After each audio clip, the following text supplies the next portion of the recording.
নমস্কার বন্ধুরা, আমি আজ দুপুরবেলায় রান্না করব কাঁচকলার কোপ্তা। কলাগুলো আমার ঘরে অনেক দিনে রাখা ছিল, নরম হয়ে গেছে। সবজি রান্না করলে কেউ খাবে না, যার জন্য আমি কোপ্তা বানাচ্ছি। তো কীভাবে রান্না করি সেটা ভিডিওটা শুরুর থেকে লাস্ট অবধি দেখুন, বেশি বড় ভিডিও হবে না।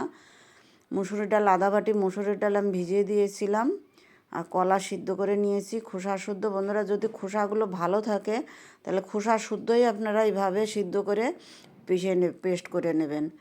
আমি মুসুর ডাল আর কলা বাটার মধ্যে দিয়ে দিলাম আধা বাটি বেসন, লবণ, হলুদ, লঙ্কার গুঁড়ি দিয়ে মাখিয়ে নেব। জল দিতে হবে না, ওই কলার আর ডালের যে ইয়েটা আছে ওর মধ্যেই ওর সঙ্গে ভালো করে, দেখুন বন্ধুরা কেমন আঠা আঠা হয়ে গেছে। এবার কড়াইতে তেল দিতে হবে, তেল দিয়ে হাত ভিজাতে হবে, আর একটা করে পাকোড়া মানে বড়া তৈরি করতে হবে। যে হাতে লেগে অনেক আঠা আঠা হয়ে গেছে, তো হাত না ভিজালে হবে না জলে। তো কীভাবে রান্না করি তা একটু দেখুন বন্ধুরা। উল্টে পাল্টে নেব এখন বড়াগুলো।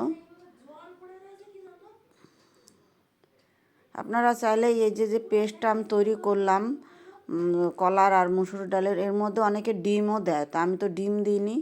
আপনারা চাইলে ডিমও দিতে পারেন, আমি ডিম দিইনি। এই রেসিপিটা আমি আমার মার কাছ থেকে শিখেছিলাম, আমার মা বানাতো, খুব সুন্দর লাগে খেতে। খেয়ে দেখবেন বন্ধুরা একবার হলো বানিয়ে।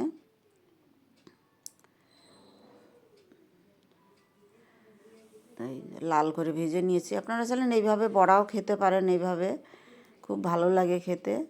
জিরে ফোড়ন দিয়ে দিলাম, দিয়ে এবার মশলাটা আমি কষিয়ে নেব। পেঁয়াজ দিয়ে দিলাম, পেঁয়াজটা লাল লাল করে ভাজা করতে হবে। ভাজা করে তারপরে মশলাটা দিয়ে দেব। হয়ে গেছে। তারপর টমেটো দিলাম, একটা টমেটোটাও গলে যাক, তারপর মশলা দেবো। যে টমেটো হয়ে গেছে ভাজা, মশলা যে করেছিলাম মশলাটা দিয়ে দিলাম।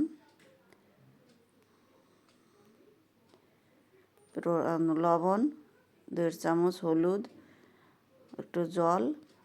আমি যে লঙ্কা গুঁড়োটা এখন দেব না, আমি ও জিরে যে পেস্ট করেছি ওর মধ্যেই আমি লঙ্কা দিয়ে দিয়েছিলাম, ওইটা আমি দেখাতে পারিনি। একটু জল দিয়ে দিলাম, মশলা কষানো হয়ে গেছে, জল দিয়ে দিলাম। জল দিয়ে জল ফুটে গেলে পরে নামানোর আগে আমি ওই যে বড়াগুলো তৈরি করেছি ওইগুলো আমি দিয়ে দেব। জাল উঠে গেছে। এবার আমি যে আমার শাশুড়ি মা আবার কোপ্তা খায় না, ঝোলে খায় না, ওনার জন্য আমি বড়াগুলো তুলে রাখছি কিছুটা, তুলে সবাই খাবে একটা দুটো করে, তো দিয়ে দিলাম।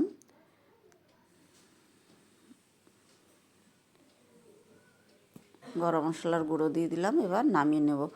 বন্ধুরা, এটাকে যখন হয়ে যাবে একটু ঝোল ঝোলই নামাবেন, কেন যত ঠান্ডা হবে তত ঝোল শুকিয়ে যাবে। এক তো কলা, তার উপরে বেসন দেওয়া আছে, যার জন্য একটু ঝোল পাতলা ঝোল করেই নামাতে। দেখেন এতটা ঝোল রেখেছি, লাস্ট অবধি খেতে গেলে একদম শুকনো শুকিয়ে যায়, পুরো শুধু বড়াগুলো থেকে যায়, ঝোল থাকে না, যার জন্য একটু পাতলা ঝোলই নামাবেন বন্ধুরা। তো কেমন হলো ভিডিওটা একটু লাইক শেয়ার কমেন্ট করবেন বন্ধুরা, ফলো করবেন।